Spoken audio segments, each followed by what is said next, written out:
আসসালামু আলাইকুম বন্ধুরা, আসলাম ছাদে। তো দেখুন, এই যে বেগুন গাছ দেখছেন আমি ছেটে দিয়েছি।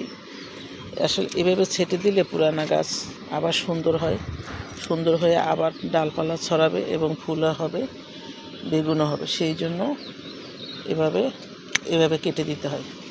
তো সেই কাটিংয়ের কাজটা করতেছি। এভাবে সব গাছগুলো যদি আমরা এভাবে কেটে দিই তাহলে পরবর্তীতে ভালো ফলন পাবো। সেই জন্য এভাবে কেটে দিতে হয়। এই যেগুলো কেটে দিয়েছি,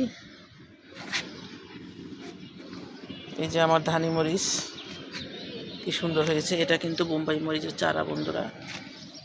এই যে দেখুন, একদম কাটিং করে দিয়েছি, এবারে ভালো হবে। এই যে বোম্বাই মরিচের চারা দেখুন ভাইরাসে ধরেছে, সেই জন্য এরকম হয়েছে।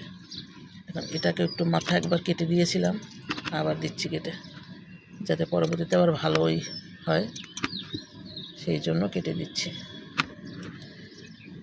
বোম্বাই মরিচ গাছ কীভাবে দেখছেন ভাইরাসে ধরছে, একদম অবস্থা খারাপ।